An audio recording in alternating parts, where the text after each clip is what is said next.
l'eau là. Parce qu'en fait, notre première richesse là, c'est l'eau. Hein. Tout à fait. Ouais, c'est l'eau. Non, la réalité, c'est quoi? Chez nous, dans le Folon, Dieu nous a donné des potentialités énormes, C'est clair. mais qui se dissipent sans être utilisées. Voilà, c'est ça.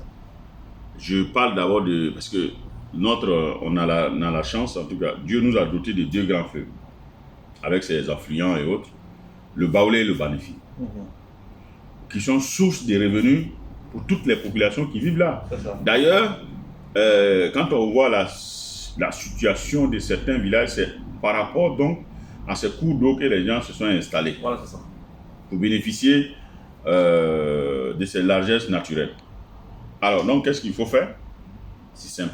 Il faut avoir la maîtrise de ces cours d'eau. Oh, absolument, ouais. Et donc, il faut construire des barrages. Et pour construire des barrages, ce n'est pas sorcier, c'est du génie. Et ici, aujourd'hui... Oh, non, c'est du génie. Ouais, ça, voilà. Donc, il faut avoir la maîtrise totale absolument, ouais. De ces cours d'eau. C'est ça. L'avantage, c'est que, on pourra cultiver toute la saison. C'est ça, absolument. Et si tu veux faire de la culture du maraîcher, c'est possible toute saison. Alors on va y aller. Oui. Voilà. Il ne faut que ça. Il ne faut que ça, il n'y a pas autre chose. Maintenant, si tu veux faire pour les femmes, parce que tu arrives chez nous, par exemple, il y a des saisons où il n'y a même pas de salade. Ouais. Il n'y a pas de tomates, il n'y a pas de piment. Ouais. Mais si on a la maîtrise de l'eau, et que l'eau est là en permanence, voilà, on peut faire n'importe quelle culture. Voilà. Voilà. Alors donc, et puis bon, maintenant, le bétail, là, à un moment donné, les bœufs là sont en divagation à la recherche de l'eau. Ouais. Mais, donc, si on a la maîtrise de ces cours d'eau là, c'est simple. Les bœufs vont s'abreuver, en tout cas, tout le bétail va s'abreuver tranquillement.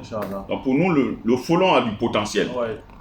Et ce potentiel là, mais n'attend que nous. Absolument. Et on allait à l'école pour ça. Ouais.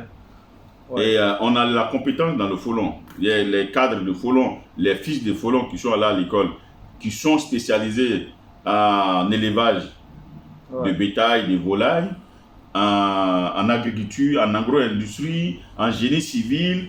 Et on a tout. On a ce potentiel-là qui mérite d'être mis à contribution. En fait, notre problème, c'est ce que je dis souvent. Je dis que c'est l'imposture, en fait. Ouais. L'imposture.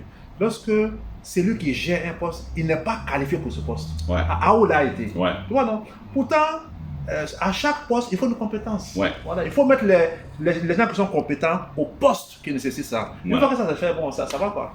Voilà. Nous, notre région, là, c'est vrai, aujourd'hui, on est classé région la plus pauvre de Côte d'Ivoire. Bon, malheureusement, mais c'est de notre faute à tous. C'est tellement dommage, quoi. C'est tellement dommage.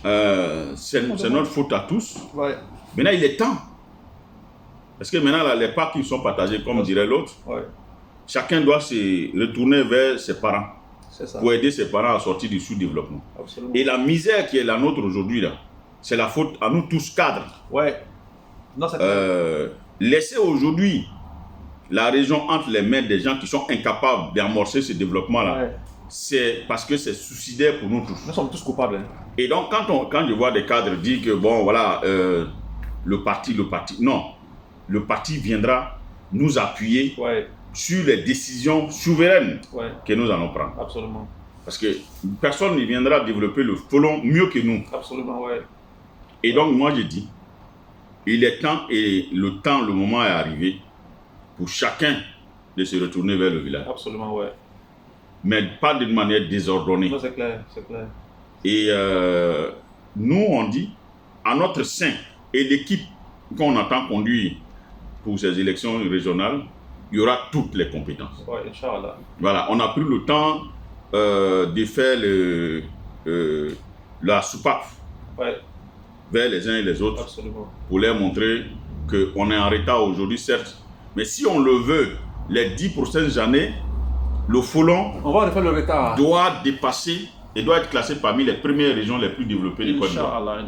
Et le potentiel est là. Les avantages, c'est que nous, d'abord, on est une zone frontalière. Ouais. On fait frontière avec deux grands pays, le Mali et la Guinée. C'est ça. Et culturellement, il n'y a pas de limite entre nous et le Mali, entre nous et la Guinée. C'est le même peuple. C'est le même peuple. Donc, du coup, le prolongement du Folon va plus loin. que les frontières administratives qu'on a aujourd'hui. Donc, si tu veux, nous, on est prêts. On est déjà prêts avec un programme bien étudié, bien élaboré, Inch'Allah, pour que chacun de nous soit fier de taper sa poitrine. Que moi, là, je suis du Folon. Et ça, je dis, le 2 septembre, il faut que la décision soit prise. Inch'Allah. Pour que cette équipe-là qui a échoué, il n'y a pas d'autres mots. Saint-Louis et son équipe ont complètement échoué à faire en sorte que nos parents puissent sortir de la misère. That's right. Et aujourd'hui, là même, à tel point qu'il y a certains qui pensent qu'on ne peut pas devenir riche. Que si tu es au village, là, qui c'est ce qu'il y a au restaurant. En tout cas, Il y en a aujourd'hui qui sont désespérés au point où